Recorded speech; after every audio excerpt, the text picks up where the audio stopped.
Am I the a-hole for refusing to immediately replace an item that I broke? A guy I've been seeing invited me to have dinner with him and a married couple he's friends with last week. The dinner was mostly uneventful. They were polite and we had a good conversation. Towards the end of the evening, I excused myself to go to the restroom and on my way there, accidentally knocked a trinket bowl off the edge of the counter, and it broke. I let the host know, was greatly apologetic, and I offered to replace the bowl. Originally, they had said it was fine and that was sort of the end of it. I was embarrassed by the situation but just did my best to put it in the back of my mind, and that was that. Skip a few days, and my date gets a text from the husband asking if I can replace the bowl. Date let me know, obviously not a big deal, but I was a bit worried since this couple is clearly in a different tax bracket than me. Husband and I exchanged information and lo and behold, the bowl is nearly $1,500. Not going to lie, I kind of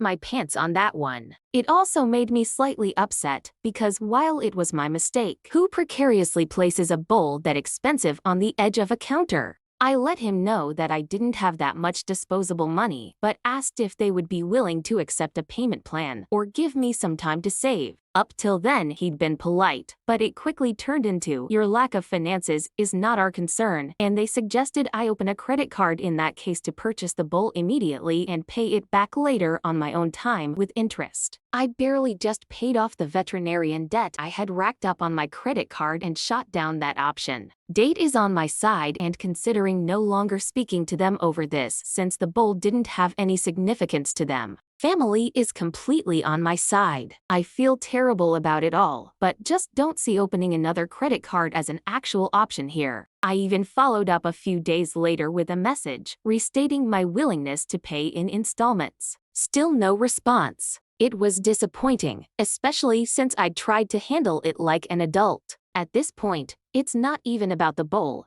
It's the principle. It feels like they're more interested in punishing me than actually replacing the item. I genuinely don't know what more I can do here. Wondered what the internet would think since I've never had a conflict worthy of a post. So am I the a-hole for not immediately replacing a $1,500 decorative bowl I accidentally broke even though I offered to pay it off over time? Here are the top comments. Not the a-hole. If a bowl costs $1,500, maybe don't leave it on the edge of a counter. Also, they originally said it was fine. Why are they backpedaling? This feels less about the bowl and more about reminding you who has the money and who doesn't. You're not the a-hole here. If they can afford to spend $1,500 on a small trinket, they don't need the money immediately. They seem very pushy, and telling you to open a credit card is unreasonable. I would be asking for receipts before handing any money over. Unless you looked up the price, I am 100% sure that bowl isn't worth $1,500.